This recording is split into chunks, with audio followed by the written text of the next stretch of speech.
Cura வணக்கம். நியூசிலாண்டில் கிடைக்கிற அரிய வகை பழங்கள் வரிசையில் இன்றைக்கி நம்ம பார்க்க போகிறது ட்ராகன் ஃப்ரூட். இந்த ட்ராகன் ஃப்ரூட்டை வந்து ஸ்ட்ராபெரி பேர்னு சொல்லுவாங்க. இன்னொரு பேர் வந்து பிட்டாயான்னு சொல்லுவாங்க. இது சவுத் ஈஸ்ட் ஏஷியாவில் கூப்பிட்ற பேர். வியட்நாம், தாய்லாந்து, தாய்வான், மலேசியா, சிங்கப்பூர்னு இந்த மாதிரி சவுத் ஈஸ்ட் ஏஷியாவில் கிடைக்கிற ஒரு ஃப்ரூட்டு. இதை நீங்கள் பார்த்தீங்கன்னா 4 வகையான ஃப்ரூட்டு. ஒன்று வந்து எல்லோ ட்ராகன் ஃப்ரூட், இன்னொன்று pink dragon fruit, red dragon fruit and also purple dragon fruit. நம்ம வந்து இப்போ யூஸ் பண்ணிகிட்ருக்கிறது வந்து ரெட் ட்ராகன் ஃப்ரூட்டு. இதில் வந்து எல்லோ ட்ராகன் ஃப்ரூட்டுக்கும் பிங்க் ட்ராகன் ஃப்ரூட்டுக்கும் உள்ள ஃப்ளஷ் வந்து ஒயிட் கலரில் இருக்கும் and also black colour seeds. இதில் வந்து ஒரு மாதிரி சிவப்பு கலரில் இருக்குது.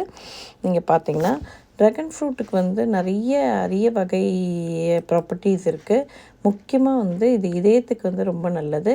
அதை தவிர்த்து நீங்கள் பார்த்தீங்கன்னா கேன்சர் ரிஸ்க்கை கம்மி பண்ணுது, டயபெட்டிஸ் ரிஸ்க்கை கம்மி பண்ணுது, உங்களுக்கு வந்து இம்யூனிட்டி கொடுக்குது, எதிர்ப்பு சக்தி, டைஜஷனுக்கு ரொம்ப நல்லது. இதை தவிர்த்து ஸ்கின்னுக்கும் ரொம்ப நல்லது.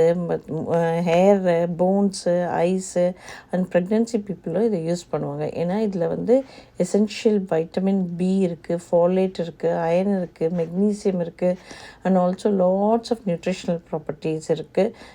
பீட்டா கெரோட்டினும் இருக்குது, அது முக்கியமாக நான் சொல்லணும். அண்ட் ஆல்சோ இந்த ஐஸில் இருக்க மேக்குலர் டீஜென்ரேஷனுக்கு ரொம்ப ஹெல்ப்ஃபுல்லாக இருக்குது.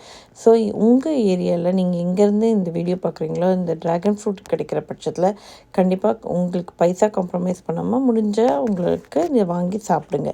எனக்கு ஒரு மோசமான பழக்கம் இருக்குது. அது நல்ல பழக்கமாக மோசமான பழக்கமானு தெரில. எந்த ஃப்ரூட் எடுத்தாலும் இதே மாதிரி உப்பும் சில்லி பவுடரும் போட்டு சாப்பிடுவேன், இல்லை உப்பும் பெப்பரும் போட்டு சாப்பிடுவேன். அந்த டேஞ்சி ஃப்ளேவரில் அந்த ஒரு சோடியம் எல்லாம் கலந்து சாப்பிடும்போது அதுக்கு ஒரு தனி டேஸ்ட் இருக்குது. ஸோ அப்படியாக தான் நான் சில ஃப்ரூட்ஸை சாப்பிடுவேன். எனிவே இந்த காணொலி உங்களுக்கு பிடிச்சிருக்குன்னு விரும்புகிறேன். இதே மாதிரி informative videos YouTube, Facebook and also இன்ஸ்டாவில் வருது. Bye for now.